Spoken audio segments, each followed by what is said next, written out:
And we're back! And Gary's drinking water. He's been talking a lot. Very fast. Very fast. Yes. Let's talk about your office specifically. Tell me a typical day, how you guys run things, maybe like a week on a series, one episode, like how it goes from start to finish. One episode starts Not too much. My partner and I, Kamala Thomas, we get the script, we read it, we break it down, we look at the roles that we'll have to cast. Depending on the series, we either have a phone call with the executive producers and the writers, or we email them. Generally, on a series, Kamala or I write the breakdown. Because you also know what your producers respond to. Right. So we write the breakdown and we ask them questions, like if they're not in there, if they don't put an age, if they don't put a sex, how old, open to different ethnicities. Sometimes we'll say a suggestion is this role feels like 30s to early 40s. Makes it easier for them To just, yes.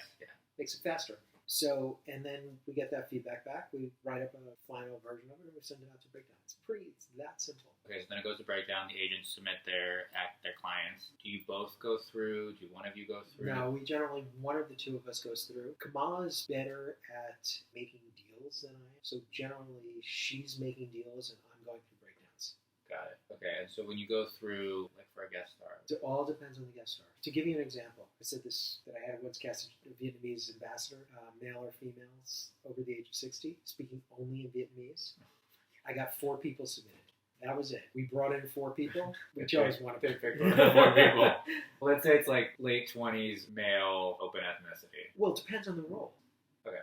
Let's do this. Let's say it's paramedic, medical show, male or female, age 25 to 40. I will get probably about 6,000 or 7,000 people submitted.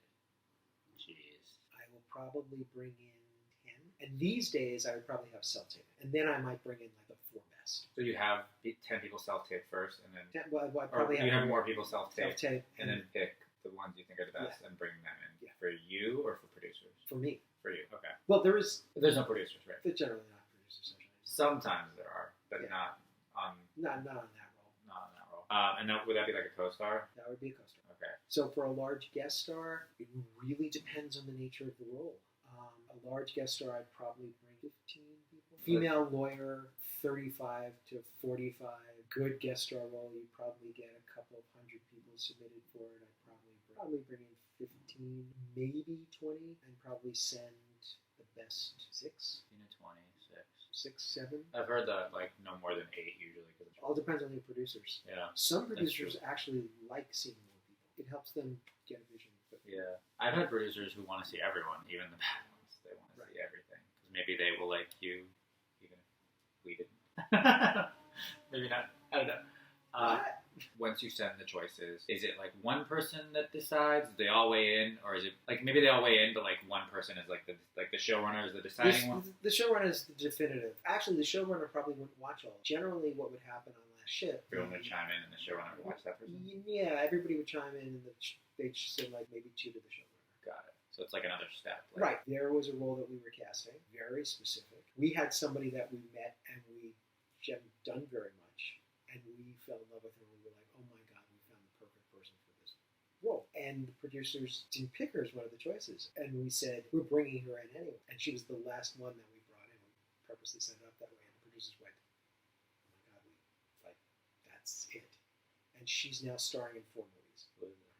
Oh, no. So, figure it out. But she is. She's starring in 4 movies. And 2 of them are introducing her to movies. But she was regular she was on 1 season and regular for the 2nd season. Well, you guys can figure it out. We can figure it out.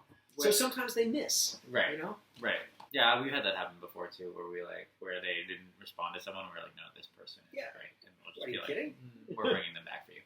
So like sometimes you'll release a breakdown for a role, and when you start seeing people, the role changes. Maybe the producers have chimed in a little bit, and like we want more of this, or we want more of this, and you sometimes go back through and pick. Yeah, sometimes we re-release a breakdown, or sometimes we just go back to another breakdown. For Last Ship, it was like 8 days an episode or something like that. We were actually 10-day episodes. 10 days. So you had a little more time. You know, that was, especially in this day and age, a highly unique show. First of all, it's shot in Los Angeles. All the casting was done here. Secondly, we were a 10-day shoot. And the other thing is, we were in different parts of the world each season. But it all shot here still? But it all either shot here or San Diego. Because they shot the Navy stuff in San Diego. Right. We were very guest and co-star heavy because we had to create an entire world each season. One season we were in Asia. We were going from Vietnam to Taiwan to mainland China to Japan to the Philippines. It's a lot of people that you have to populate that world with. Right. You don't see a lot of shows that have that span anymore. And I'll tell you, one of the things that was very interesting on that show, we had to cast a ton of people to work on a Navy vessel. And there is a specific way that when you're on the bridge of a Navy ship, especially a destroyer, that you speak. It's called Navy speak. That was the hardest thing about casting that show. We had to get actors to come in speaking Navy speak. Did you give them a note before? What we would put on the breakdown was, do not come in unless you have watched episodes of the show or have watched like a couple of different movies where they speak Navy speak. It's very specific. And because you're on the bridge of a ship, which is actually quite large, and there's a lot of moving parts, a lot of people on the ship, commands go down a chain of people. And if you get that wrong, you may be sending out a torpedo to hit a friendly ship. It's a very clear, distinct, actually sort of theater voice that you would speak in. As opposed, like right now I'm speaking more from my head because I have a cold. But it's allergies, actually. Navy speak was more from the diaphragm. You got those commands out and they weren't shouted, but they were clear and distinct. We had Navy advisors always on the show. So I was on the set one day. I met the Navy advisors. And we were talking and they said, you cast all these actors. Who coaches them in the Navy speak? And I said, you're talking to me. And I said, why? He said, we send our recruits for a month of training on Navy speak. And I said, here's my card. I may be looking for a job. A year after the show ended, I got an email from one of the people, and he said, we still can't teach people Navy speak the way you did. And he was very nice. He was very nice. They were great. The Navy people were amazing. So Without a Trace was an FBI show. Every week somebody was missing. So it was a heavy guest star show. And so there'd be a lead guest star. At least one. So for that kind of role, was there a difference in the number of people you saw, the number of submissions, or caliber of that, the name-ish? Yeah, that show was done in the early 90s. It was right as television was beginning to switch gears a bit because it was the start of cable. The show premiered with very good reviews. Anthony LaPaglia, who was a big name at that time, and Marion Jean-Baptiste, who had been nominated for an Emmy. It really relied on the guest stars. The first episode that I was casting had this one big guest star. I thought, okay, I'm just gonna aim as high as I can possibly go. Right. In my mind, the perfect person for this particular guest star role was David Paymer. Now, David Paymer had just come off an Oscar nomination at that time. His agent was Susan Smith, who was probably one of the greatest agents of all time, and I knew her very well. And I called her up and I said, Susan, I know you're going to say no immediately. I just started this new show. Anthony LaPaglia is starring in it. It's Jerry Bruckheimer's show. It's the first episode. And it's a great role that David Paymer would be perfect for. And we paid money. We paid a decent amount of money back then. No more money now. We had it budgeted for one or two major guest stars because we knew it was guest star driven. She called me back a day later and she said, he's in. He loves the role. I said, I knew it. It was written for him. And so we got David Paymer, and that was a big deal. 2 episodes later, we had another big role like that. And I was like, Charles Dutton's the perfect person for this role. And we got Charles Dutton. And so the pattern was set. All of a sudden, we were getting actors who weren't doing guest star roles because the roles were so defined and so well written. And then the other thing that happened was we got Martin Landau to play Anthony LaPaglia's father, and he got an Emmy nomination. And Anthony LaPaglia won a Golden Globe the first season we were on for Best Actor in a television series. And the show had heat. So all these agents from New York were calling me and saying, hey, I've got this actor, you've never heard of them. Just see them for a role. That was my thing. Who's coming out from New York? A friend of mine said, hey, I'm representing this actor who's really just starting out. I said, great, I've got a really interesting role that would be right for him. It's a young guy who's in prison. That was John Krasinski. Wow. Yeah.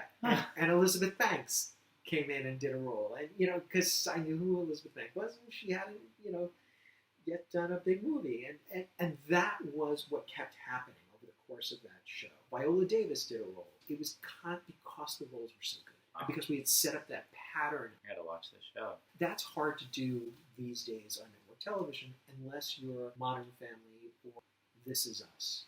Because network television doesn't get the notoriety. I mean, back then, if you looked at the Emmys, there were almost no cable shows going on. So that's a big game changer. What do you think about how a bunch of movie stars are now doing TV and Better roles. Look at what's out there.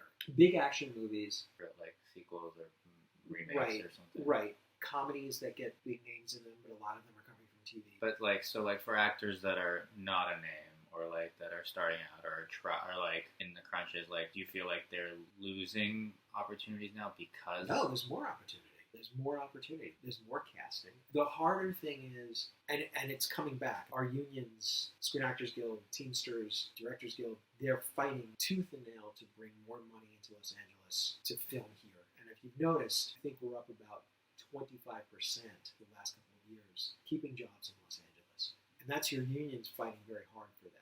There was a real slump of guest star parts that were shooting here because everything was shooting up in Canada. Right, or Atlanta. Atlanta. It's coming back a bit. It's still cheaper on a lot of series to shoot out of town. So when a series is shooting out of town and you see a role here, but they also see it in Canada, is it best actor, or is it like, that one's cheaper? It depends on the role. Usually what you are is you're budgeted 1, maybe 2 roles to go out of town. Okay. And then everything else has to be canceled. So you'll focus on the 2 that you could bring from here. Yes. And that person will focus on those ones. Yes. So when you're going through breakdowns, what makes someone catch your eye or stand out Well, when they're like this big and there's a bunch of, like, do you look through their reels? Do you look through their is it just, do you headshot first, then if you like their headshot, go to the reel, or you know them, or you've read them before? gee, it's not an exact science. Yeah. I'm a big resume reader. I like to see where somebody has done theater before, who somebody has studied with.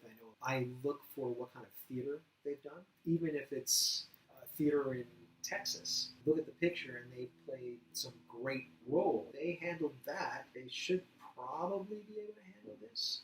Especially if they've done like, the Alley or Theater Under the Stars, Right. or Seattle Rep. You can just tell, okay, that person can act. Do credits matter for when you're bringing in someone? Absolutely. That I'm a resume reader. Credits are so important. Not necessarily film and TV credits. Well, yeah. So, like, if you're bringing someone in for a guest star and they don't have any guest star credits, or you're bringing someone in for a co-star and they don't have anything on their resume, does that affect? Guest star, it would have to be somebody That looks really right. There's something really that catches my eye, but yeah, it happens. And reels? Reels are very important. Very important. So, about a reel should be your last best work. I don't want to see something from 10 years ago. It's not who you are today. The other thing is, I've seen so many reels where it's all about the other person in the scene and not really about you, and that's great, but it's not going to tell me what you can do. I've also seen these reels that it's so dark, I can't see your eyes and your face. That's not going to help. It's your calling card. It's got to be your best representation. It used to be that if you made a self-done reel, it was sort of dismissed. That's not true anymore. Go out, film something with your friends, but make it the best of what you are. Make you look good. Make you look and great. Like the Look scene great. about you. I mean, make look great, yeah. when I go in to interview for a job, I want to be great. So in terms of your office specifically, like, are there any pet peeves that you have in the room, in the waiting room? Well, I'm not really out in the waiting room. No, but like, people don't like actors' behavior in the waiting room, or like to the Yeah, assistant or whatever. Don't walk into an office and be mean to an assistant. They're working their asses off for not very much money. They are working incredibly hard, and often they don't have the answers. Or if they tell you they don't have the answer, but that assistant in a couple of years is going to be that associate who may be deciding to bring you in or not, or putting you on film. Be smart. This is a business. This is not just you being about you. You are your business. Casting is a business. You want to be courteous to other people. You want to be prepared. It's your time to center yourself. Get ready. This is the hardest thing in the world to do. You've gotten the material, you've prepared. You drive 45 minutes to the audition. You wait out in that waiting room for 20 to 45 minutes. Then you have to walk into that. And you have to walk into that room as if you just got out of your car and you're walking. Centered on yourself, ready for that audition, and happy to be there. You have to want to be there. You have to leave everything else behind. And you can tell if they're not, Oh. right when they walk in. Oh. If they're nervous, Right. or if they're... And the other thing, when you walk in, especially for, like, let's say you're going in for a 3-word part, open the door. It's a moment in time. Open the door is a moment in time. It's not Shakespeare. I've seen this all the time. You've been paying all this money, you've been studying all these years, and you want to bring in the entire bag of tricks. But you can't, because Right. it's just open the door. People go, open the door, and then realize what they've done. That means that you're not centered. And you forgot. It's just a moment in time. Right. And that's all that the writer wants. But yeah, I feel like those smaller posts are always... Yeah. you're serving the purpose of the scene for Right. And the other while character. you think it's all about you, It's not. it's not. It's not. But yeah, as actors, we get into our head and think As all of everybody everything. will get into our head. Get it's all about me. It's not about me when they walk into a room. It's about, for me, it's about the actor. Where it's about me is if you walk in totally unprepared for a role, or your behavior is sort of not kind, then it's about me because then you've taken my time off. But I'm there to get actors hired for these parts. So if you do your job, I'm there to do your job. For any other pet peeves, like asking stupid questions, If you ask questions that are constructive to the part, yeah, sure, you should ask. what if they want to do another take? They ask for another take. If you ask to do another take, you have to be prepared that somebody's going to say, no, thanks, that's fine. Because sometimes, we've got a waiting room full of people. Sometimes that take was completely what we needed. Or sometimes we just know you're just not right for the part. So I'm not going to spend my time doing another take with you. I'm going to Right, work with someone else. On breakdowns, you can keep notes of actors. Do you keep notes of them? Sure. Like if somebody comes in for the first time for you and maybe has a bad audition for whatever reason, they weren't prepared or they had a bad day or whatever, they bring something. Yeah, I say not prepared for this, but very interesting, good training, worth bringing back for other roles. And what would make someone be on your blacklist if you have a God, blacklist? I don't think in terms of a blacklist. I don't have a blacklist. We all have different days. We all do things. I mean, if somebody is really inappropriate, then I would be hard pressed to bring them back in. But if their manager rating called them out because of love, they've changed. They realize that Okay. I do things that are Yeah, not no, we all perfect. do. So Yeah. we all want to say